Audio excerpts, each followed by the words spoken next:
Salut à tous, bienvenue au Cœur de l'Extrême. Cette semaine, le Cœur de l'Extrême se situe aux Pyrénées, plus exactement à Font-Romeu, à l'occasion de la première Coupe du Monde de slopestyle organisée en France. C'est sur le snowpark de la station que nous allons nous retrouver tout à l'heure, en compagnie d'une grande partie des skieurs français. Puis nous allons essayer de regarder un petit peu comment ça se passe au niveau organisation.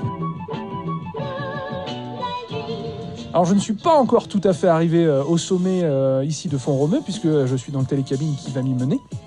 Tout à l'heure, je vous avais parlé d'aller à la rencontre des riders français. Eh bien, nous allons commencer tout de suite en allant rencontrer Vincent Maharavo.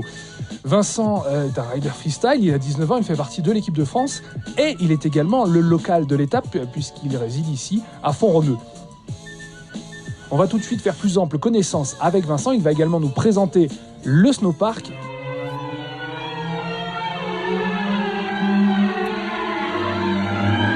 I wanna see you dip, dip, dip, and let me see you rock, rock, rock. I wanna put your hip, hip, hip, and never ever stop, stop, stop. I love it when you flex like that. Slow, fast, up, down, bring it back. I love it when you move like that. Slow, fast, up, down, bring it back. I love it when you whine like that. Slow. Alors je vous avais promis de vous faire découvrir les lieux avec un local, avec un guide rien que pour nous. Ce guide il est là, c'est Vincent Maharavo qui est venu ici pour disputer l'épreuve.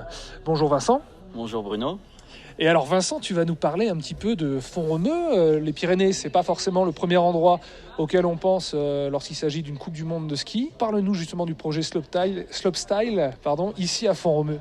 Alors le projet Slopestyle ici à Font-Romeu, c'est quelque chose de grand, c'est quelque chose de nouveau.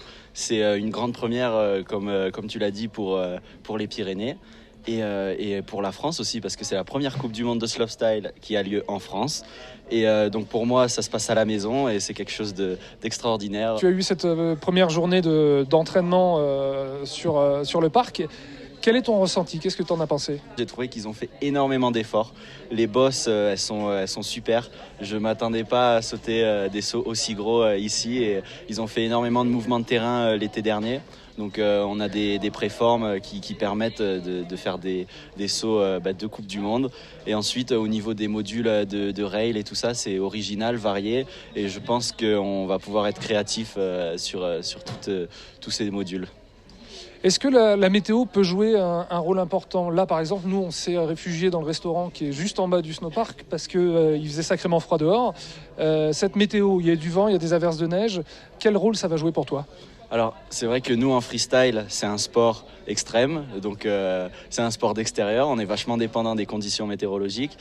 S'il y a du vent, forcément, quand on saute, on est dans l'air, on se fait dévier, on a moins de vitesse, on a plus de vitesse selon l'orientation du vent, donc s'il est dans le dos, de face, sur les côtés.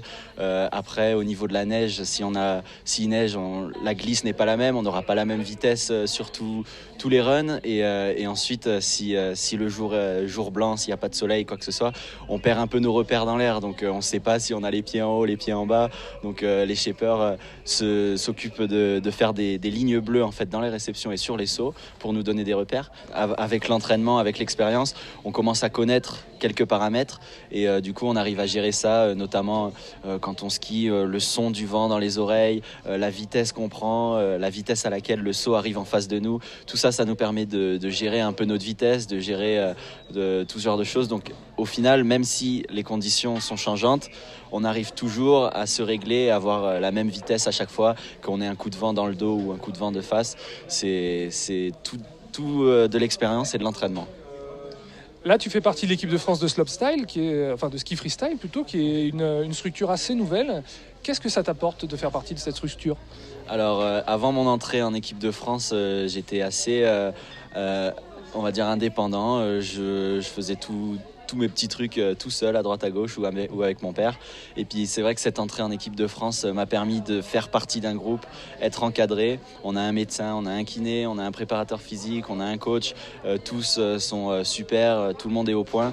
Et donc grâce à cette équipe, on est vraiment bien pris en charge et c'est quelque chose qui nous permettra d'arriver au haut niveau avec plus de sécurité et plus de professionnalisme. Donc, oui, en fait, tu le vois vraiment comme une aide de manière à ce que tu te concentres à 100% sur la compétition. Voilà, c'est une aide et c'est un tremplin qui nous permet de pas prendre de risques et d'être bien encadré. Un bon encadrement, ça fait partie d'une belle progression.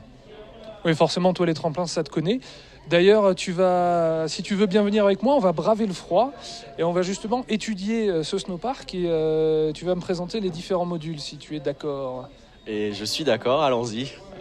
Eh ben c'est parti. Alors voilà, là on est au pied du snowpark de Font-Romeu-Pyrénées 2000 et on a juste devant nous la ligne pour la ligne de la Coupe du Monde. Et donc cette ligne elle comporte un module, un set de rails on appelle ça. Donc c'est une préforme avec différents rails dessus. Donc les rails c'est les barres de fer et il y en a 3 différentes. Après il y en a un deuxième set de rails avec 2 barres de fer différentes aussi. Donc assez créatif déjà sur cette première partie, on peut faire pas mal de choses. Et ensuite on a 3 sauts qui s'enchaînent, donc 3 bosses d'une vingtaine de mètres environ. La première elle est assez plate, on pourrait dire que c'est un step down, on appelle ça dans notre jargon freestyler. La deuxième c'est un big air normal, un saut super, et moi c'est ma préférée du slope. Et la troisième, on appelle ça un perfect jump, c'est quand le saut est à la même hauteur que la réception. Et du coup ça pose tout doucement, il n'y a pas vraiment d'impact, enfin, moi j'aime bien aussi. Et ensuite on finit avec un dernier set de rails avec 3 options différentes, une grande cuve, un pull jam et un montée plat descente, San Francisco on appelle ça. Donc nous, tout ce qui touche le côté nouvelle figure et tout ça, tout ce qui est le côté technique, on le travaille à l'entraînement. Et une fois arrivé le jour de la compète, on a un run pensé et on fait ce run. Et suivant comment ça se passe, il peut y avoir des variantes. Donc si on plaque le premier run, on peut se dire tiens allez, je vais me tenter une nouvelle figure dans mon run. Mais c'est très rare d'essayer des nouvelles figures dans nos runs. On fait souvent des trucs qu'on sait faire parce qu'on est en compétition. Et la compétition, c'est fait pour montrer ce qu'on sait faire et être le plus parfait possible. Toutes ces nouvelles figures, on les innove d'abord sur l'été, en glacier, en trampoline, tout ce genre de choses. On a beaucoup d'entraînement à côté. Donc après la présentation du domaine, du snowpark, du sport, on va retrouver notre mentor, notre coach, celui qui nous trimballe à droite à gauche sur la planète et qui nous entraîne, Sylvain Lombard, donc le coach de l'équipe de France.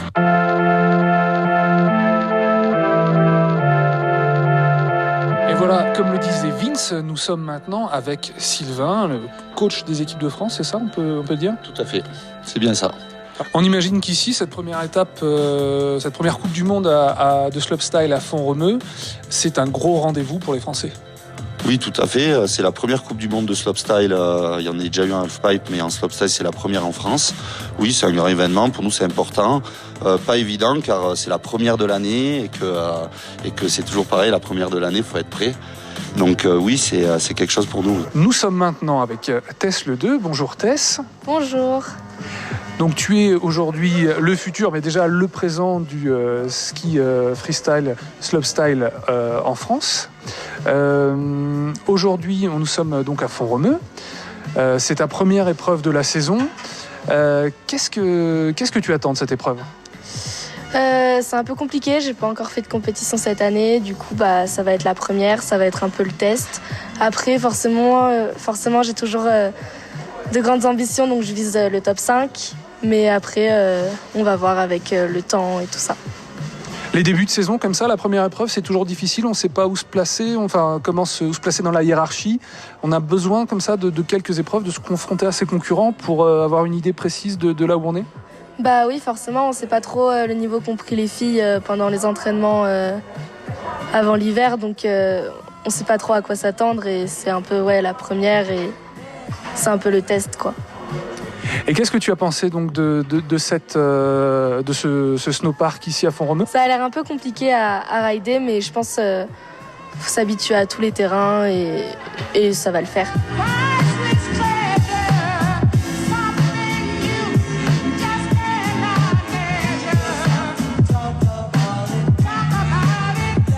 Le top 5, mais dans des conditions très difficiles, Tess Le 2 décroche la première place des qualifications. Chez les hommes, c'est sous un grand soleil et 48 heures auparavant que l'Américain McRae Williams avait éclaboussé la compétition de son talent en prenant la première place des qualifs.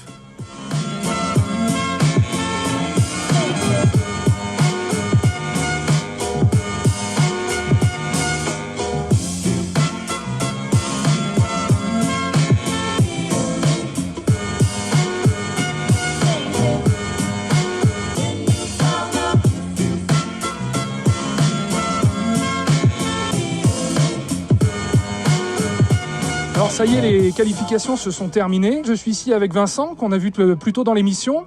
Résultat mitigé pour les Français, avec notamment quelques chutes et une blessure pour Nathan Guédé, qu'on avait vu il y a 2 semaines lors de l'épisode qu'on avait tourné à La Rosière. Donc on lui souhaite un prompt rétablissement. Vincent, toi, les qualifications se sont passées moyennement. Explique-nous ça. Alors ce matin, je suis arrivé, je me sentais bien.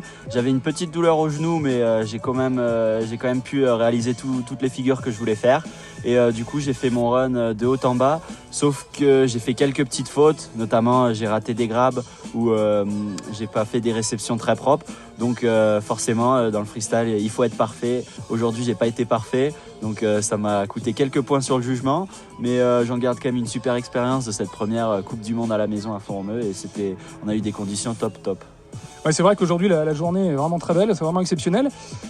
Est-ce qu'on peut dire que le fait que ce soit la première compétition de l'année, forcément, chez les riders, vous n'avez pas encore tous vos marques, j'imagine, vous êtes peut-être un peu rouillés de l'intersaison et forcément il y a des erreurs et il y a des chutes. Forcément, c'est la première compète, la première Coupe du Monde. On revient tout juste de nos entraînements de début de saison. Mais pour cette première compète, ça s'est pas passé au top du top pour tout le monde. Et justement, les jeux, ça revient souvent dans les discussions qu'on a avec les riders, alors qu'on est à plus d'1 an de l'échéance. Mais cette approche des jeux, ça paralyse, c'est vraiment un enjeu supplémentaire. Comment ça se gère chez un athlète ?